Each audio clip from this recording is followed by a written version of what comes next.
Bonjour à tous et à toutes. La question traitée aujourd'hui, je l'invite pour Shabbat, mais il vient en voiture, permis.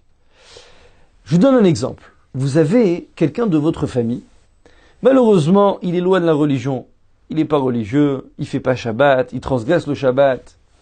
Et j'aimerais lui donner goût. J'aimerais lui faire goûter ce Shabbat, comment c'est beau, comment c'est un moment de joie, on se retrouve en famille, devant de bons plats, en chantant, en disant des paroles de Torah. Et comme ça, il va prendre goût au Shabbat. Il va se dire, mais pourquoi je rate ce moment magnifique qu'on le retrouve chaque semaine. On se retrouve en famille chaque semaine et on prend plaisir le jour du Shabbat. Alors j'ai envie de l'inviter chez moi. Mais le problème, c'est qu'en l'invitant chez moi, je sais qu'il va prendre sa voiture et il va transgresser le Shabbat. Donc, c'est comme si que je l'incite à transgresser le Shabbat. Je l'incite à prendre sa voiture, rouler et venir chez moi le Shabbat en profanant le jour du Shabbat. Alors, est-ce que c'est autorisé? Donc, d'un côté, j'ai une bonne intention. J'ai envie de l'inviter, j'ai envie qu'il fasse tchouva, j'ai envie de lui faire goûter, j'ai envie de lui montrer la beauté du Shabbat. Mais de l'autre côté, en l'invitant, il va transgresser le Shabbat.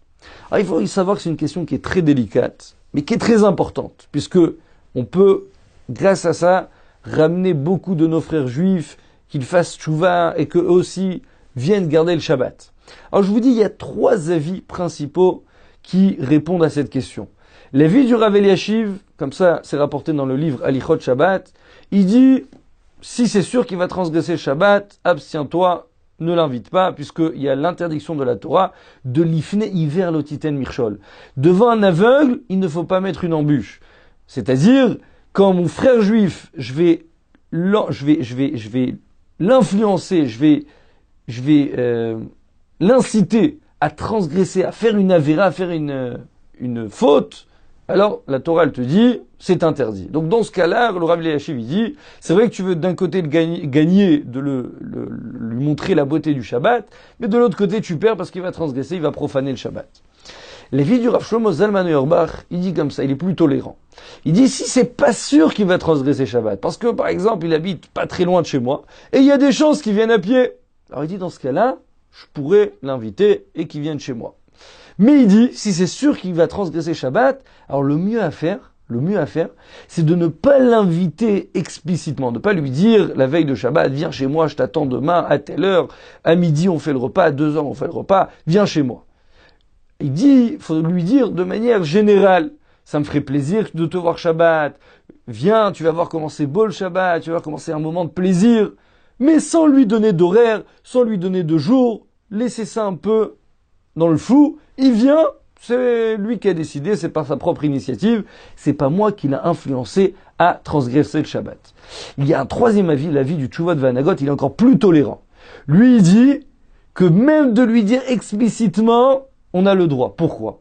Parce qu'il dit, quand est-ce que la Torah elle a interdit de mettre une embûche devant un juif qui va transgresser, qui va tomber? C'est seulement si c'est pour son mal. Parce que bon, il va faire une avéra. Mais dans notre cas, puisque c'est pour son bien, je vais lui faire goûter ce que c'est le Shabbat. Et grâce à ça, peut-être les prochains Shabbatot, il va vouloir les garder lui aussi. Donc, comme c'est pour sa faveur, ça va en sa faveur, ça va donc pour l'aider à évoluer, l'aider à avancer, il dit j'ai le droit de l'inviter même explicitement. Alors, je vous ai dit les 3 grands avis qu'il y avait donc à cette question. Alors, comme vous avez compris, c'est un sujet qui est assez discuté. C'est une question qui est donc délicate, il ne faut pas prendre à la légère, mais c'est très important de ne pas hésiter à inviter des personnes qui sont loin de la Torah. Donc le mieux à faire, c'est de prendre conseil avec une autorité rabbinique. Comment inviter ce juif que vous aimeriez tellement qu'il fasse tchouva, et vous savez que c'est des mérites pour toutes les générations à venir, puisque si lui va faire tchouva, ses enfants, ses petits-enfants aussi, Bezrat Hashem, seront dans la religion. Alors, le mieux à faire encore une fois, on a vu qu'il y avait un moyen de permettre, il y en avait qui étaient plus rigoureux. Donc, ça va dépendre du cas, ça va dépendre du contexte. Prenez conseil avec une autorité rabbinique, expliquez-lui le cas, et il vous saura, Bezrat Hashem, vous conseiller exactement, le Rav saura vous conseiller exactement comment l'inviter, le meilleur moyen pour, d'un côté, lui faire goûter le goût du Shabbat, et de l'autre côté, que vous ne transgresserez pas cette interdiction de mettre une embûche devant un aveugle, puisque de l'influencer en 2 mots, à prendre sa voiture pour venir chez vous le jour du Shabbat. Bracha v'atzlacha, à très bientôt.